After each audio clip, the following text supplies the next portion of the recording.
Everybody, thank you for coming to the U.S. Green Building Council. This is a presentation on wildfire and the solutions that we might have for you in this aspect. So we have a great panel here to share some thoughts with you, but we want to have a conversation with you. So we're going to have a mic available to ask you questions. So we'll start with introductions. So we're going to start with ladies first. So Cassy. Thank you, Jay. Jay really deserves an introduction, and I couldn't possibly list all of the things. I can't hardly list one, but the list is very long. So somehow we need to get there, but okay. My name's Cassy Aoyagi, president of FormLA Landscaping, also former board member here at USGBCLA, and one of the co-chairs on the Urban Landscaping Committee, also with USGBCLA. Next lady. I'm Amanda Cavallo. I'm an architectural designer and project manager at Swice Kloss Design and Construct. We design and build single-family homes in very high fire hazard severity zones around greater LA. And I am a wildfire defense certified professional through USGBC's training module, which we can get into later, I'm sure. Highly recommend. My name is Mark Los Huertos. I'm a faculty member at Pomona College, and I teach environmental science, and I work on greenhouse gases and fire, general fire policy, and was a former member of the California Board of Forestry Fire Protection. Hey everybody, my name is Brian Sheridan. I work for the Coalition for Clean Air. Before that I worked for the Council for Watershed Health, and I've long admired the work of USGBC, and I know we've got a lot of folks here. Coalition for Clean Air protects public health, improves air quality, and prevents climate change. 3 prongs of the same thing.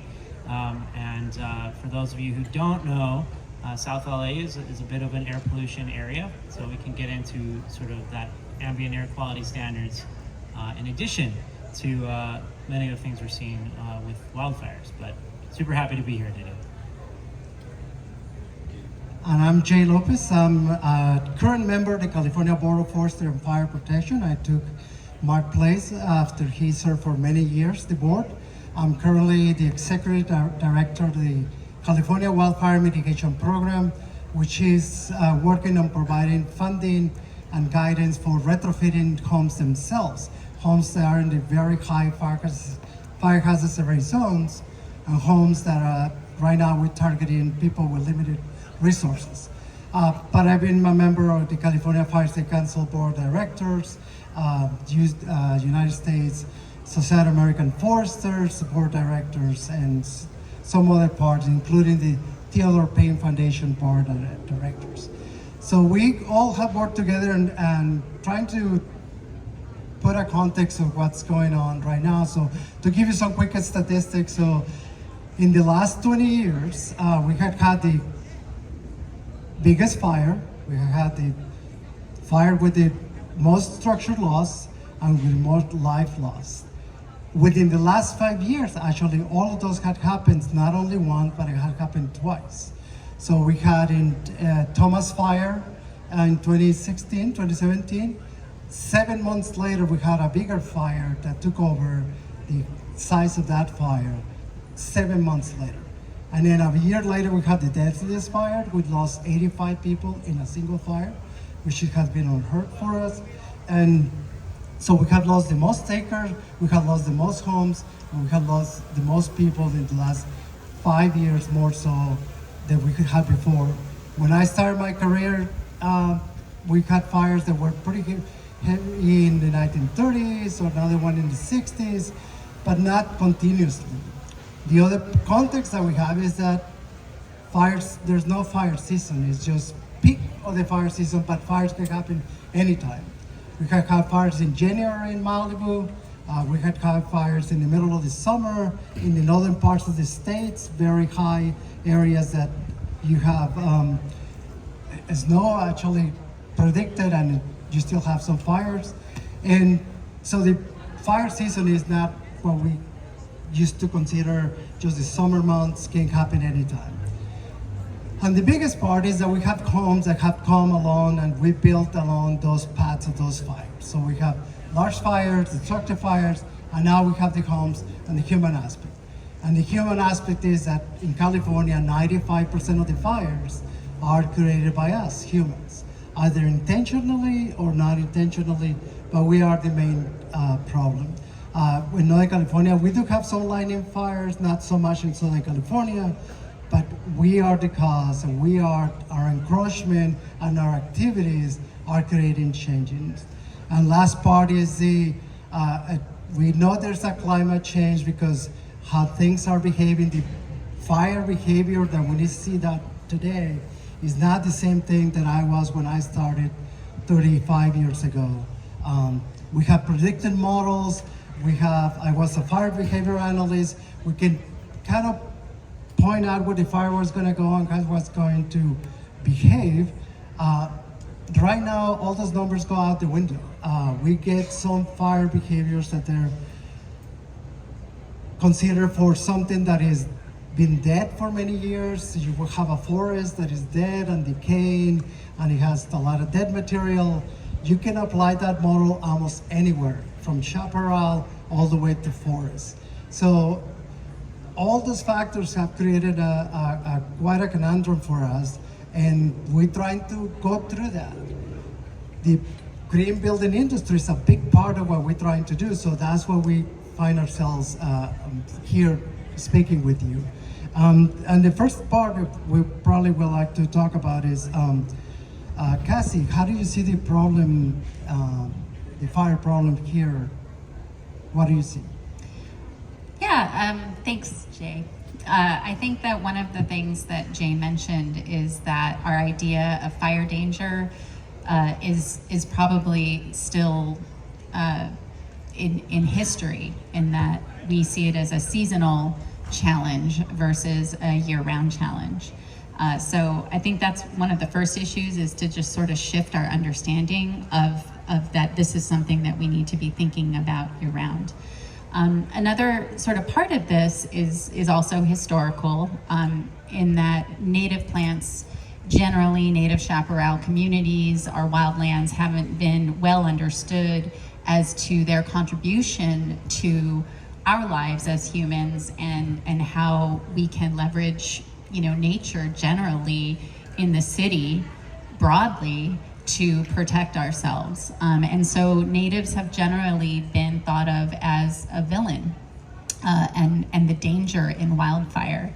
And when really the home is the most vulnerable thing on your property.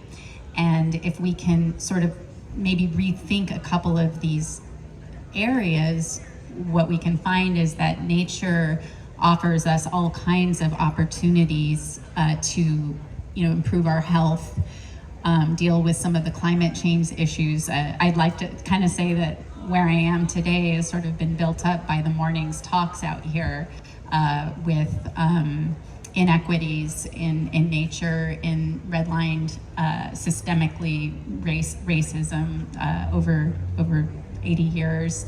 And then the next panel was, what was the name? Nature, green infrastructure generally.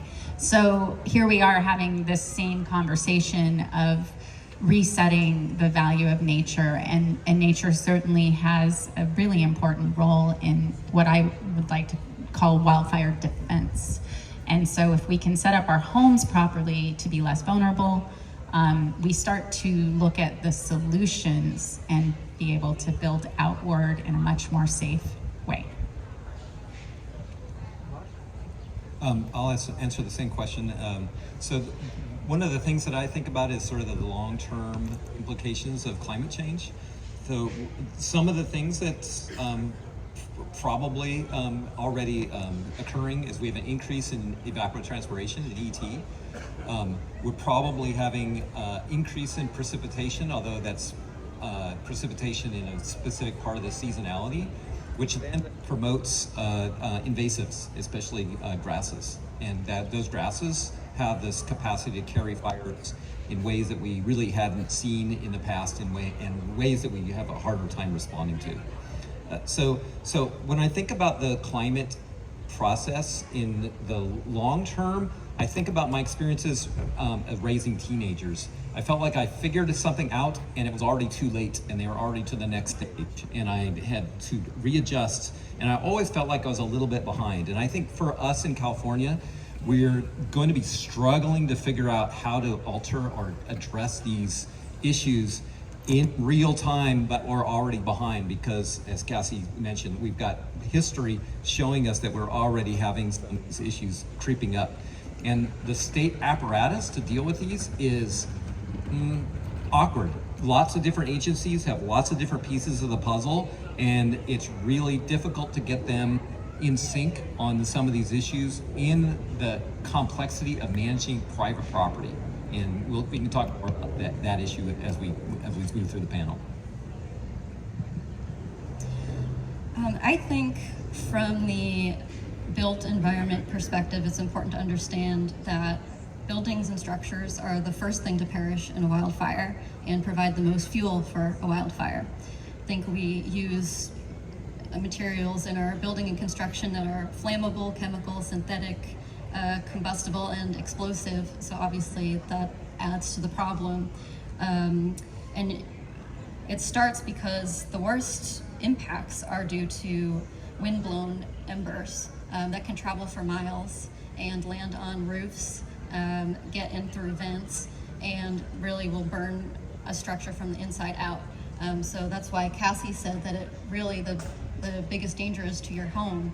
That's kind of where we need to start, and the new kind of tag for defensible space approach is to think home first, and you build your defensible space from inside of the home out, and that's kind of the best way that we're going to address this. So that's why this panel is titled Why We Need a Wildfire-Wise Approach Well Beyond the Wildland-Urban Interface. It's not just affecting the structures and the people that are living right up against the wildlands. It can continue well into, the urban fabric, and it goes both ways. If we have building fires, you could send embers out that then ignite a fire in the wildland.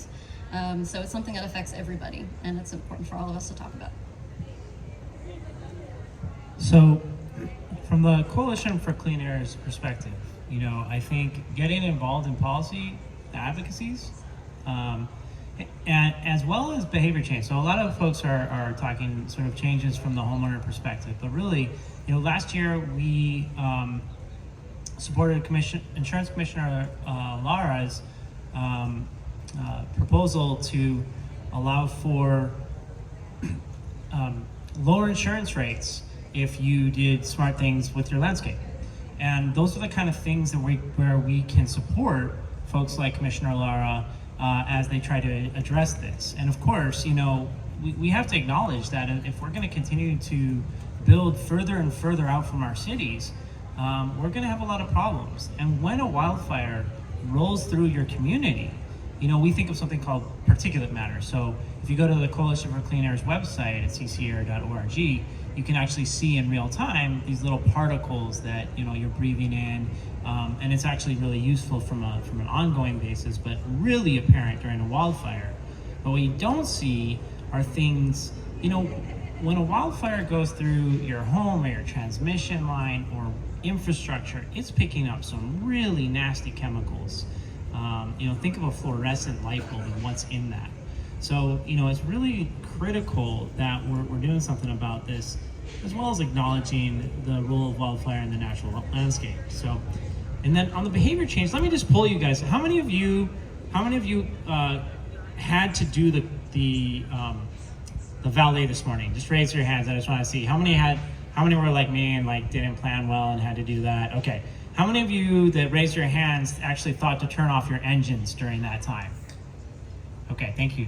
Okay, 2 of you. Okay, so there are some very simple things that we can do as human beings that we often don't think about, and that's where education plays such an important role.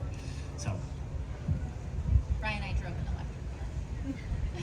and Cassy drove an electric car, so she wins the responsibility challenge, but that's awesome. That is awesome. And Brian just mentioned the importance of wildfire, or the importance of fire for not only the ecosystem, but for ourselves. Once our ancestors came up and were able to manage fire, it changed the whole aspect of how to live. You have warmth, you have meals that you can increase the favor. You have areas that you can manage to, so you can introduce wildlife closer to you. You can change the landscape a little bit by Native Americans around you, making yourself a little safer. So fire is a tool.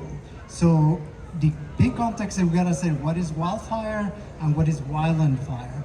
Wildland fire is that fire that it happens normally. Wildfire is a fire that affects the human living as we have it, which is our home.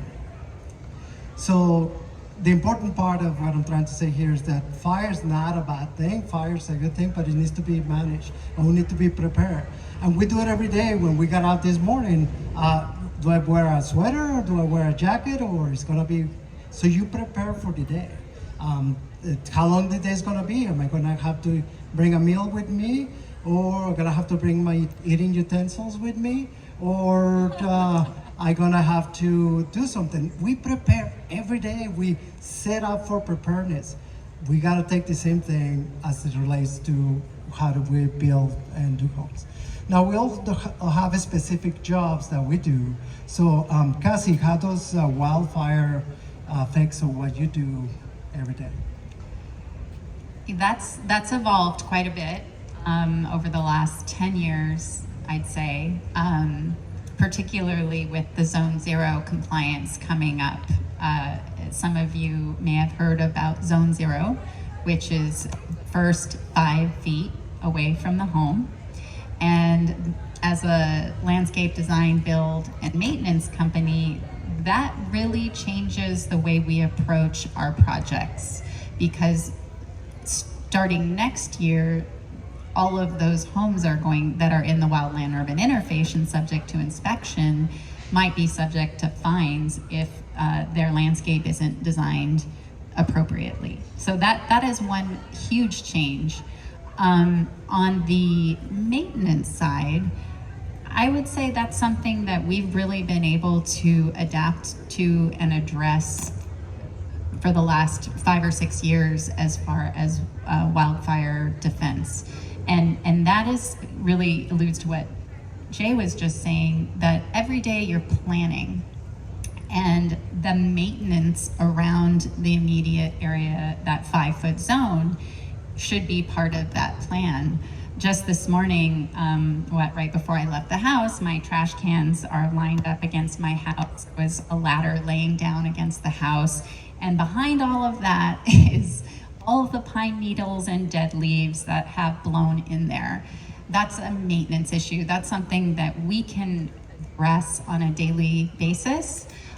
Same thing with tools that we might have laying around, kids' toys, doormats, umbrellas, furniture, fabric furniture, outdoor furniture. So all of these things really do affect my entire company, because we not only create and transform a sustainable landscape and use native plants, but we maintain it. And so that maintenance really holds us accountable long term. And really anybody can do it if they're thinking about it, because you don't forget to leave the house without the jacket, because you'd be cold.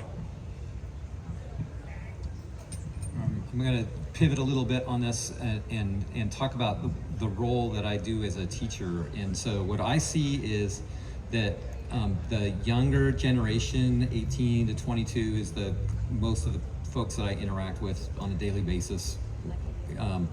They are thinking about this in really interesting and provocative ways. So for example, they're thinking around, what does social equity look like when you're asking questions around fire and fire safety and infrastructure building?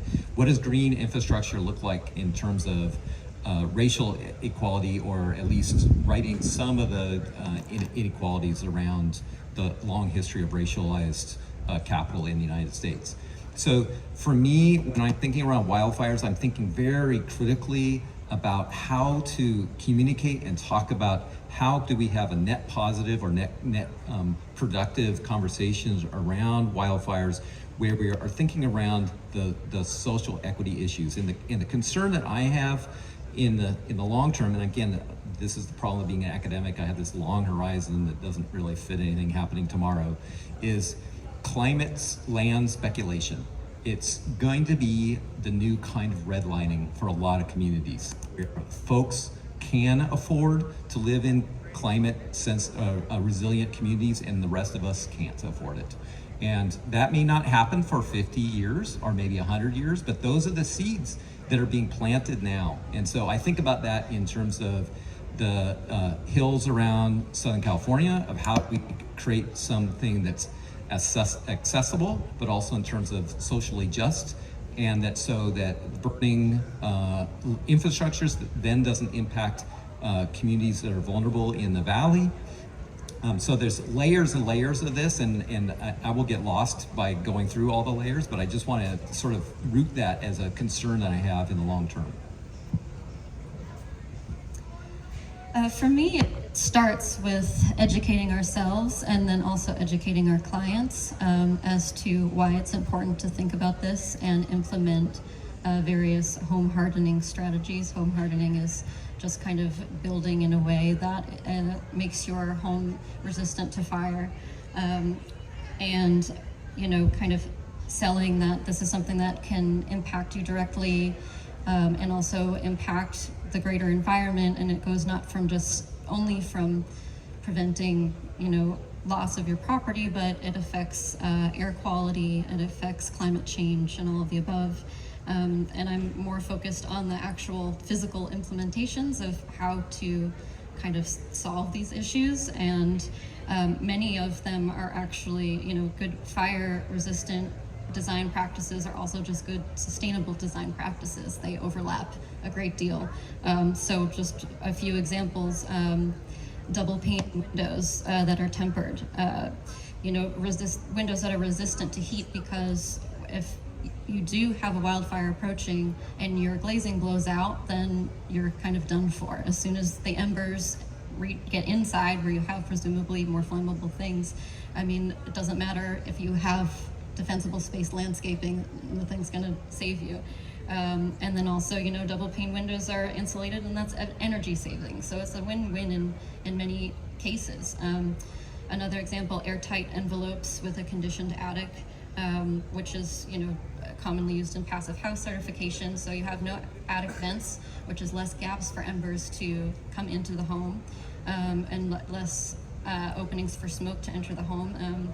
So again, that's also energy savings and indoor air quality improvement, especially if you have an HRV system bringing in fresh air, controlled air that's filtered. So if you have pollution from wildfire smoke, that polluted air isn't coming into your space and causing health issues for you.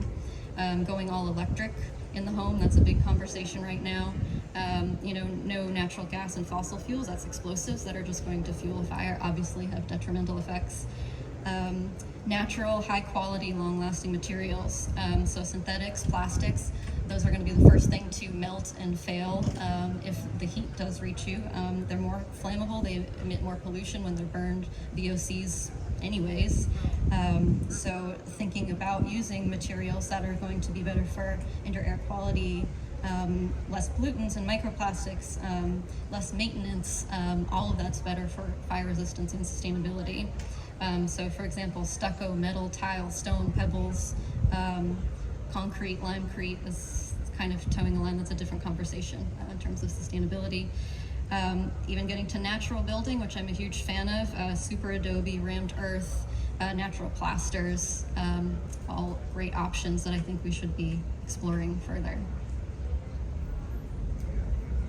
So if you live in Los Angeles, you're already breathing in the dirtiest air in the country. So all of us right here, we've got, sorry. And that's followed closely by the San Joaquin Valley in Central California. So we already have a big challenge. So for me and the work at the Coalition for Clean Air, we're really doubling down. We're seeing the effects of climate change now, like not in some future far off way. And it is low income communities of color that within those regions experience the worst air quality. So we have some big challenges before us. So as in 2020, when we had this sort of record-breaking apocalyptic air quality events, we're also running California Clean Air Day which is like encouraging people because we know that behavior change plays a real important role in getting us to do better. So what do? You sort of pivot and you sort of educate people on things like air filtration devices. So IQ Air, Blue Air, Wind, there are a number of these things that are really effective. Unfortunately, they're also kind of expensive. So if we think about this from an equity standpoint, we have some real issues to deal with. And so, there are hacks that we can do, right? So if you take a HEPA filter and you sort of attach it to a box fan, that's a nice, very somewhat inexpensive way of doing it. And of course, just following the best practices of sheltering in place and whatnot, and double pane windows, etc. But I think we have a real challenge in this state.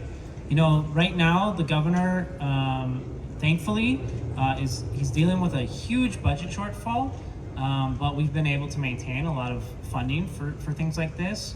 The next steps will go to the state senate. So of course, making sure that our legislators are having appropriate amounts of resources available for this is the kind of things that we think about every day and that are critical to fighting, climate change and really having us breathe healthier air. And for me, so it's a little bit of everything. So one thing is working with the State Board of Forestry is in the regulation for that 0 to 5 foot zone around the homes. And at the same time, with the California Wildfire Mitigation Program is we have trying to affect homes or retrofit homes with the proper building materials, but also we're targeting low-income communities and vulnerable communities that are the ones that suffer the longest. So when we have a wildfire, we all suffer. Even though it's far away, it can be delivery or something that we order, can be some source material that we need, can be affecting our commute. We all pay a price for a wildfire near or far. However, the recovery is an aspect that we forget. We watch TV and we see the helicopters and fire engines and all that, and then they go away. The problem remains in place, and the vulnerable communities tend to take the longest to recover from that. And those are our citizens, those are us, mixed with them. We are the people that we share this beautiful California together, and the governor's office had made a big push for the Board of Forestry and the California Wildfire Mitigation Program to assist those communities so we all can rise better to survive better the impacts of fire. Again, fire is a natural process. We just need to learn to live with it and mitigate what we do. And I'm hoping, well, I'll talk to that in the next part of this talk. Otherwise, I don't pass the microphone. The last part is, Kathy, do you have any solutions, something that you think that we should do and how we should do it? I think education is a huge part, but I do think that the equity in nature in the city is another aspect. When I imagine, where these elm trees, non-native, but hey, they're trees anyway, are spaced out every 15 to 20 feet. I can imagine an entire city where there aren't places that don't have that, or that's a double negative, which is a positive, which is good, where we have trees spaced every 10 feet wherever we go in the city, because these are the types of things that start to check all the boxes. We have carbon sequestration, we have air cleaning, we have groundwater retention, soil cleaning, we have more nature, we have more health and well-being. And so to me, we often are looking for the one bullet solution when we actually have one solution that solves a hell of a whole lot of problems, including the thinking around climate change and things like wildfires that climate change is exacerbating. That's my solution. Just plant a lot of natives. I'm impressed with movements in local communities to do self-governance. And when I think of like resource conservation districts or fire safe councils or community development projects. So I think of like the role of community governance, the role of investment of philanthropic and local municipalities. I think about the advisory committees that include community members, and those community members, it's a wide net that includes people that they don't burn out. There's pre-planning and planning stages that are including the community members, so they're not brought in at the end of a project or end of a plan. There's a public comment that's meaningful. In other words, that is not just sort of a comment period that's then written off and not really a part of the stakeholder process. And while admitting that some of the motives around this stuff is to increase land value and return on investment. These are the main points that the NAACP put out for what it looks like it has community development. And we'll add one more thing to it, that the bullet I didn't met that sets it apart is racial equity impact statements. And you can think of racial equity and economic equity. And I think with those kinds of ways of thinking around these kinds of issues, both in terms of wildland interface, but in terms of community development, there's a lot to be said about how people are thinking about this stuff that is really a way that gets us past some of these hierarchical and problematic ways of doing community development. And I think the wildland urban interface is a perfect example that people are kind of trying to think about some of these issues in a creative way. Add one more thing. Mark reminded me of that sort of communal connection, block party, whatever, doesn't have to be structured. I think that the value of actually community resilience is just knowing your neighbor's name, going and saying hello, and those connections. And if you have more nature, you are more likely to go outside and do that. And if you are a community that has networked, you are more likely to come back to that community after a disaster.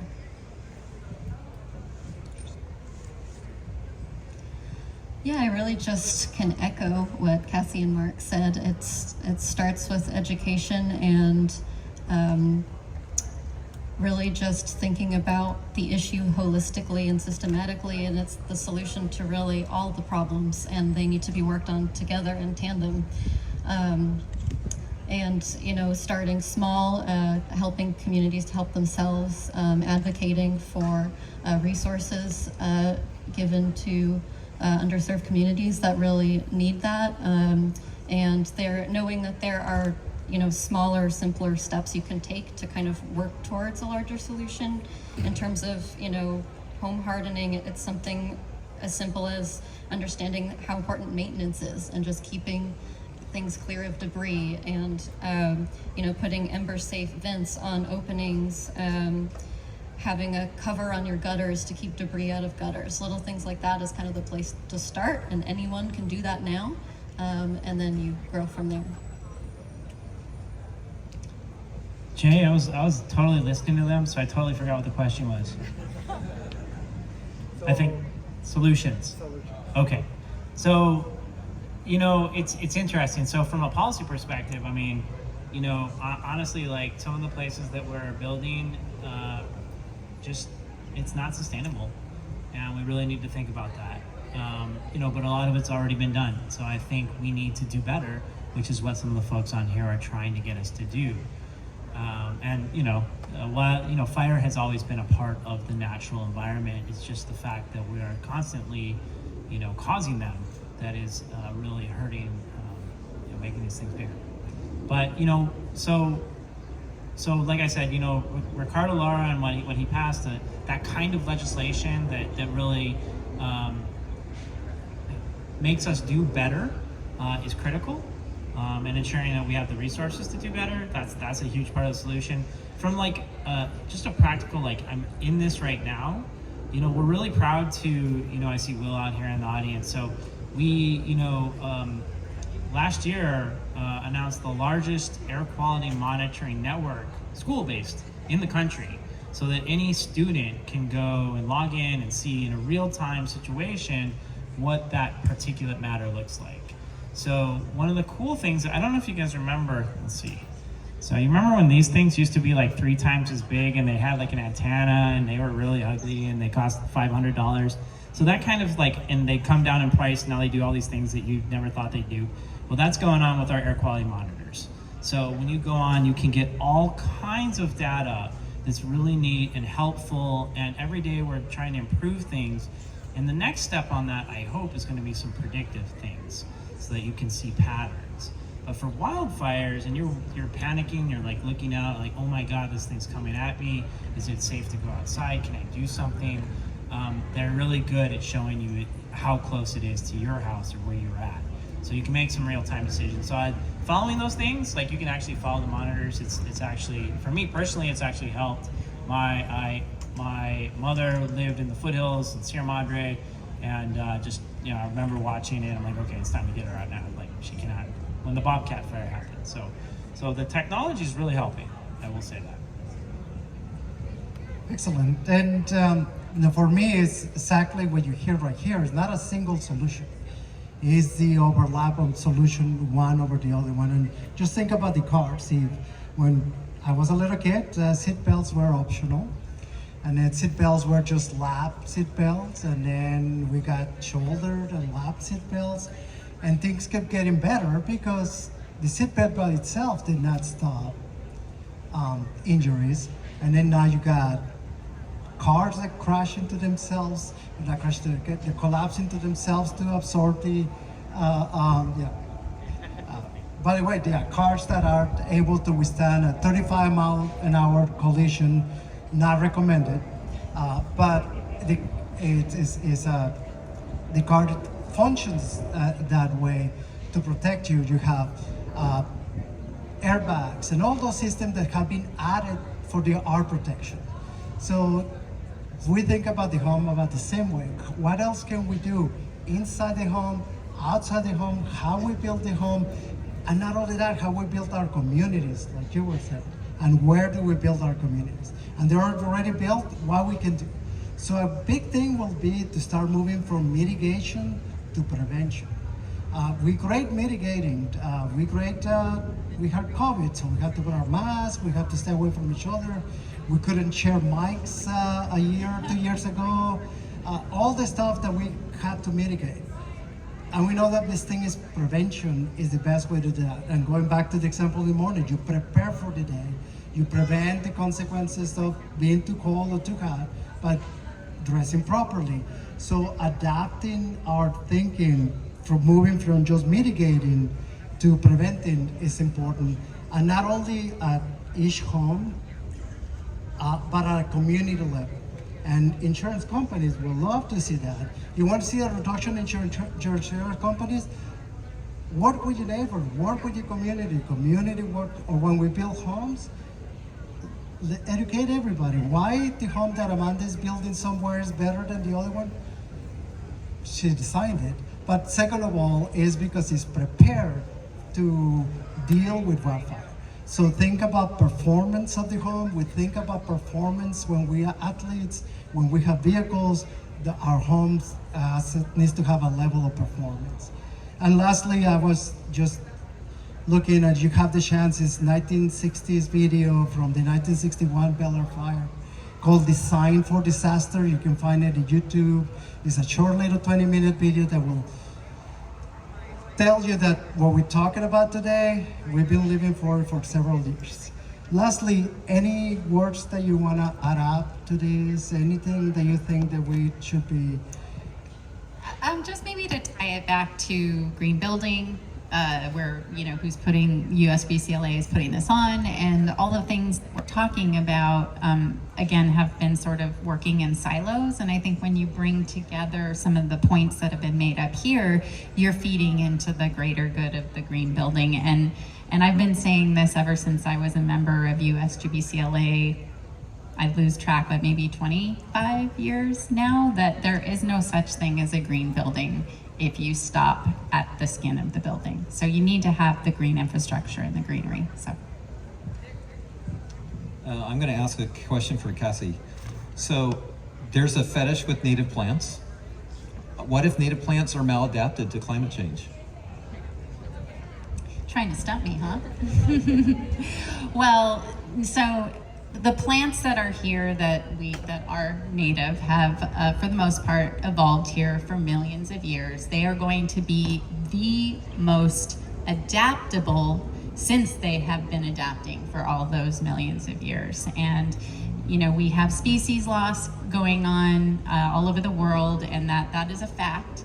That will happen, but you're very likely to be left with quite a few California or regional natives. And that's the beautiful thing about native plants, is it's turnkey. Wherever you are, there are indigenous species of animals and plants that have adapted in that area for however many evolution periods, you know, you can go through. So that's why we rely on them.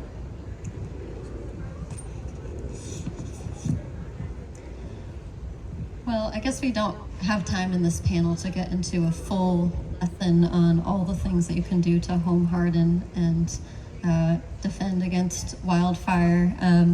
But I think it's important that everyone try to educate themselves a little bit. There are a number of resources out there. Swice, the company I work for, has an entire tab that kind of break down all the different things that you can do right now for your house that you could just do yourself, and then also things to consider if you're building. So I recommend you go check that out. Also, USGBC has a number of resources. There's a wildfire defense toolkit. There's tours, there's trainings. I think if you are in the sustainability or architecture, construction world, it's worth it for everyone to do. You know, a panel on climate fetishes would be kind of, anyways. By the way, there's a great show called Extrapolations on Apple TV. You should all watch it because it's one of the best ones on the real kind of, it's science fiction, but they like really tried to get into climate impact. So I totally recommend it.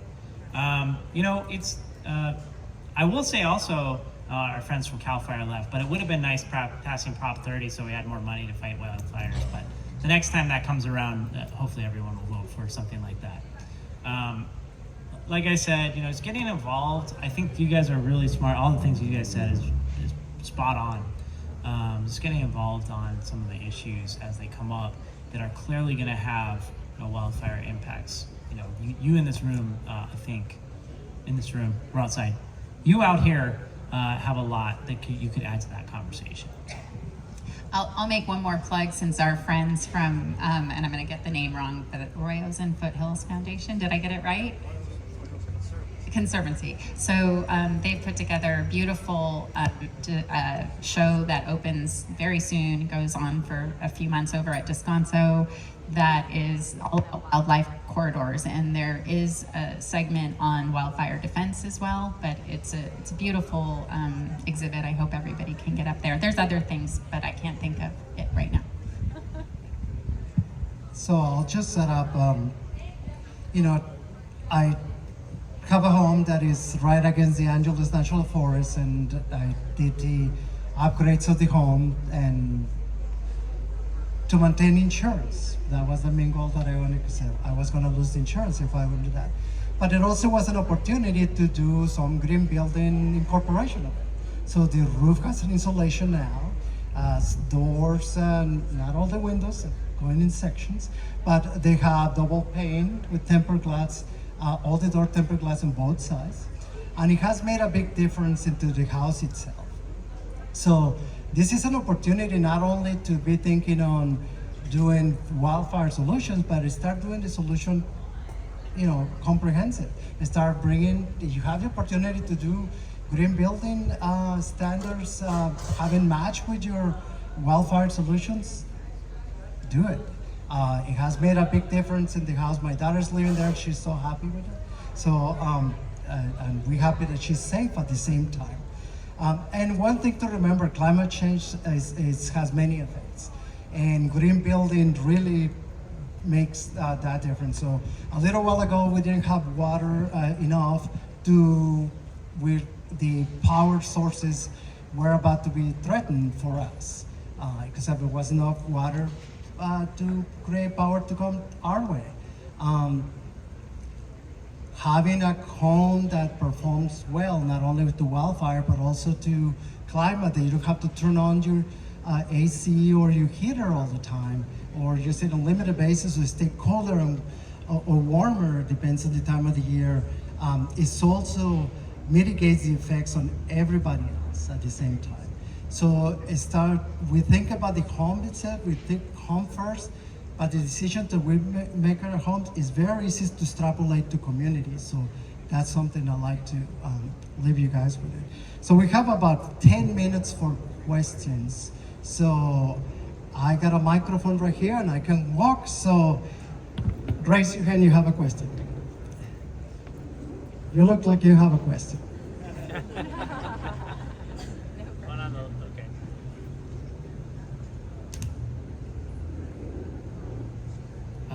As far as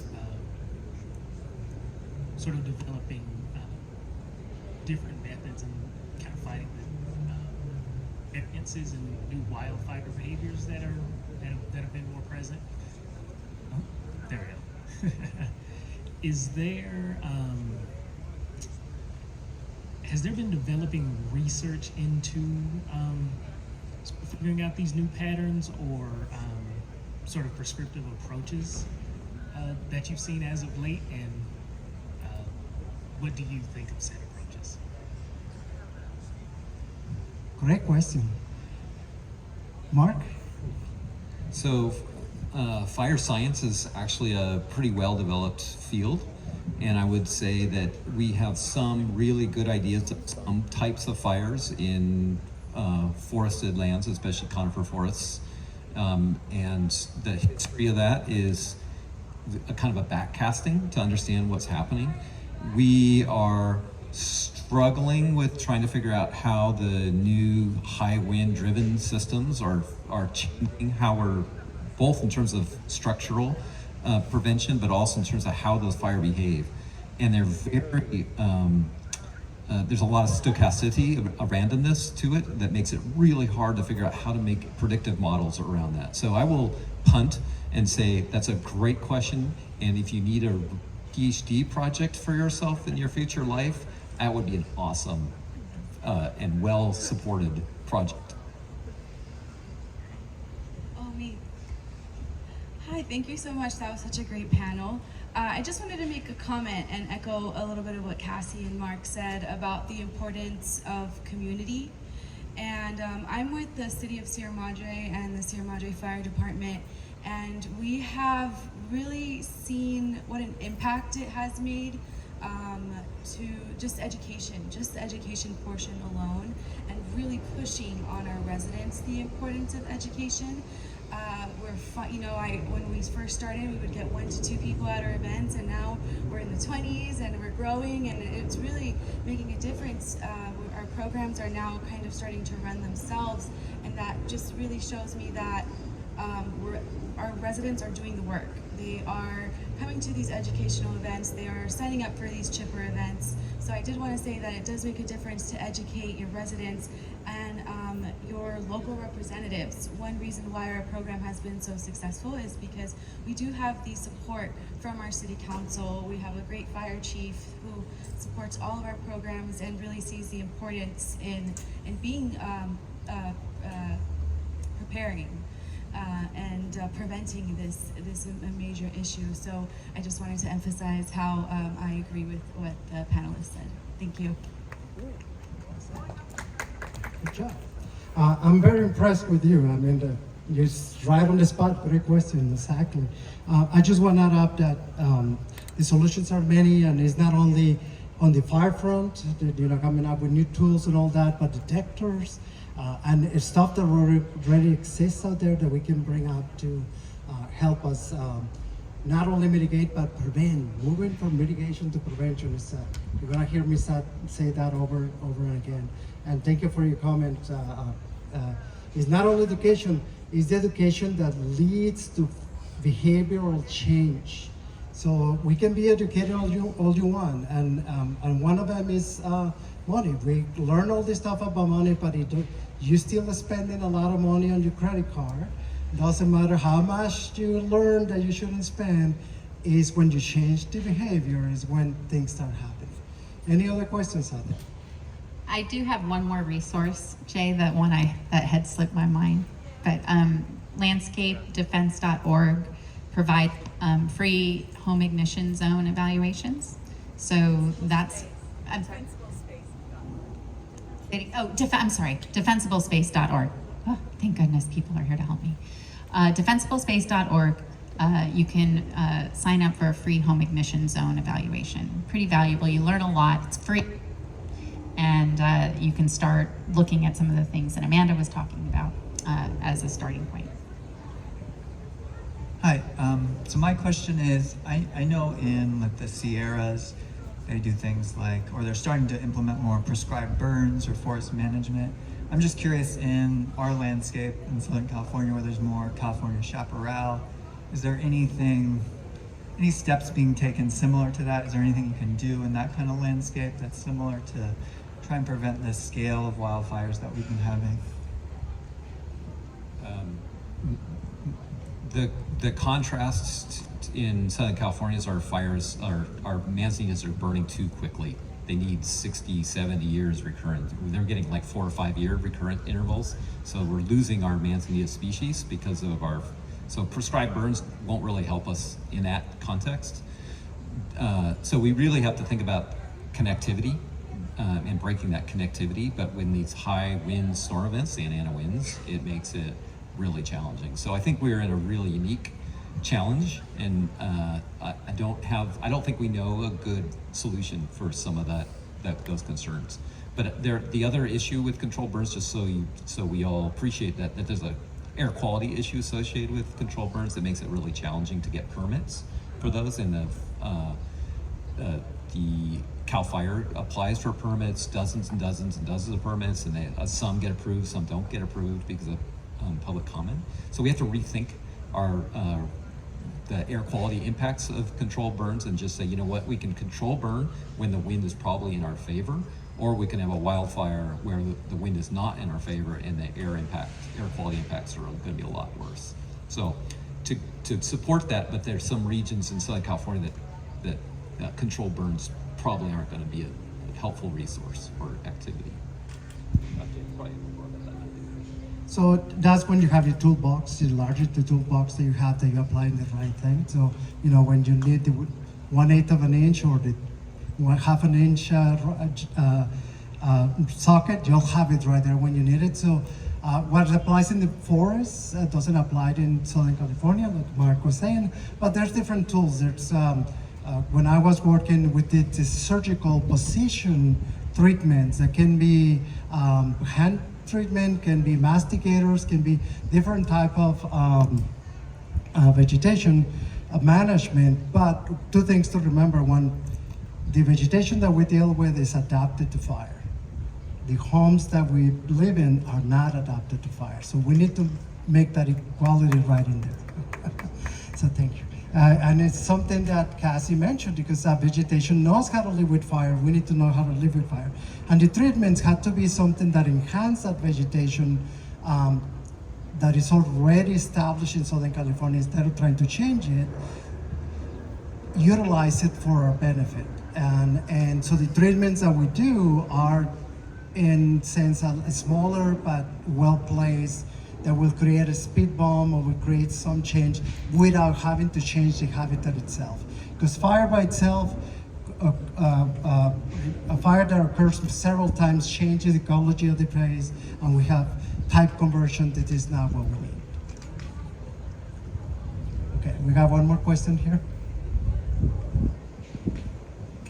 Thanks, Jay. Mark mentioned the challenge of invasive grasses, brums, and how they are thriving more and more. Is there a great friend to wildfires and a real enemy to native plants? They choke out the native plants. So is there a solution?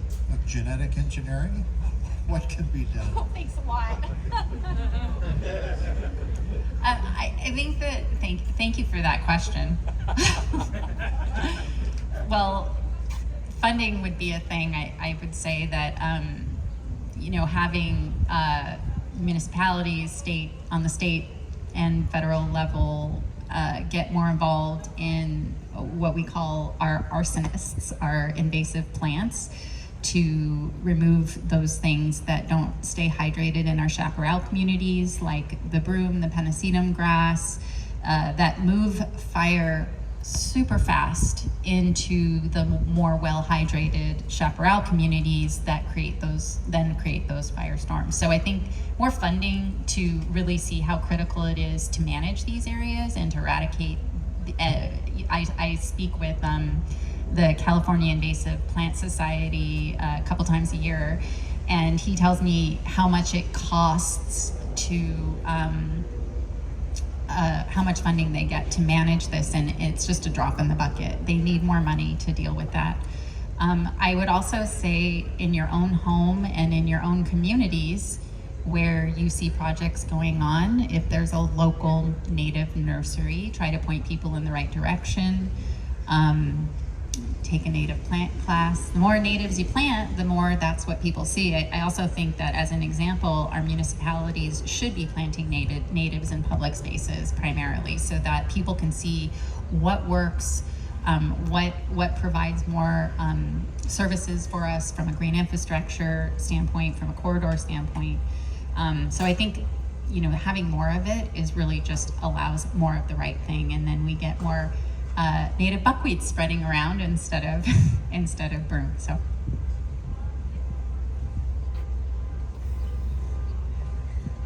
there are literally hundreds of people from different agencies and groups trying to figure out how to restore native lands in California, and it's every ecoregion has different constraints and opportunity. And I think as a rule of thumb, I think starting with what Cassy said is where I would start. So Native Plant Society got their booth there. That's a place to start. I think changing the aesthetic of California residents to understand the role of natives and the aesthetic of the beauty of California natives is really valuable. So I have a fetish for California natives.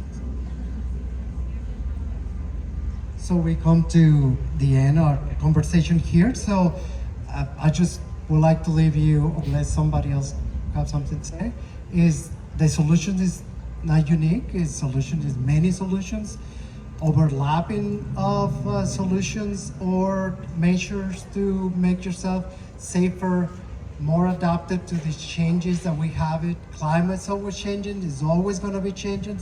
Better be ready for it. And when we think about we interact with our surroundings, used to be a great professor at Cal Poly Pomona, John Lyle. And John Lyle said, what you do, you take a dab of that and you bring it over here. And what he was saying is that nature is already adapted to where we live. They adapt to fire, they adapt to drought. So we just integrate it into our daily living, not only for the vegetation that we use around the house, but how we build our homes so we can last longer and live comfortably without having to switch an air conditioning, without having to use too much power, without having to do all this stuff that we think that we can change. One of the things that we have humans, we think that we can change the world. Somebody told me one time it's a lot easier to imitate nature than to fight nature. So thank you all for your time. We hope it was worth it for you guys to be here with us. Have a good afternoon.